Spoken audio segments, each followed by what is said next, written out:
नमस्कार.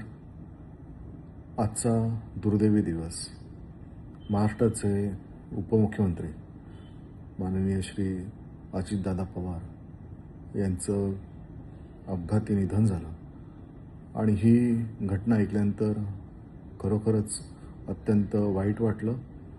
अत्यंत दिलदार, अभ्यासू आणि वेळेचा वक्तशीरपणा आणि शिस्त हे सर्व गुण संपन्न असलेला असा हा नेता आणि खरोखरच संपूर्ण महाराष्ट्रालाच नव्हे तर देशाचं सुद्धा फार मोठं नुकसान त्यांच्या जाण्याने झालेलं आहे.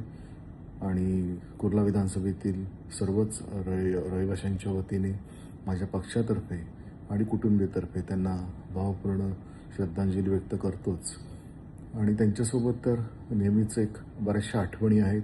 अधिवेशन काळातल्या असतील किंवा अशा वैयक्तिक स्वरूपामध्ये सुद्धा असतील, पण सातत्याने प्रत्येक लोकप्रतिनिधींचं ऐकणं, त्यांच्या ज्या काही विभागातले प्रश्न असतील ते सोडवण्यासाठी प्रयत्न करणं, हे असे अनेक विषय ते सातत्याने घेत असतात. आणि सातत्याने न विसरता कोणाचाही वाढदिवस असला किंवा कोणाच्याही सुखदुःखाचं कार्य असेल तर त्या ठिकाणी स्वतः जरी नाही पोचू शकले तरी पण ते दूरध्वनीवरून ते सातत्याने संपर्कात राहायचे. आणि हे एक त्यांचा सर्वात मोठा असा एक गुण होता की त्याच्यामुळे एक पदाधिकारी म्हणा, कार्यकर्ते म्हणा, यांच्याशी त्यांची एक जवळीकचं नातं हे त्याच्यामुळे निर्माण झालं होतं. आणि सातत्याने एक दिलखुलास व्यक्तिमत्व.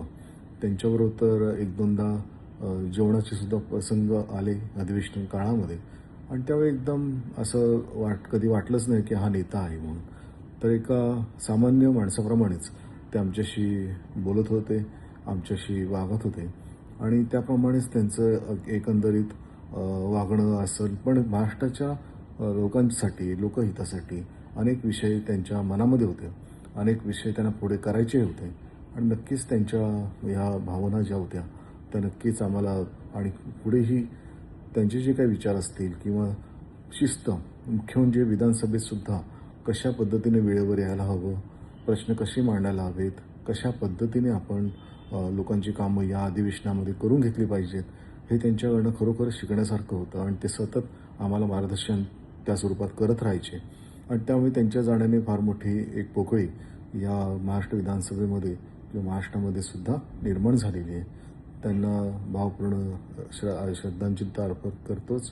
त्यांच्या कुटुंबियांना सुद्धा, त्यांच्या दोन्ही मुलांना आणि त्यांच्या पत्नीला सुद्धा आणि संपूर्ण राष्ट्रवादी काँग्रेसला सुद्धा त्यांना चांगलं बळ येऊ ईश्वरचरणी हीच प्रार्थना करतो. धन्यवाद.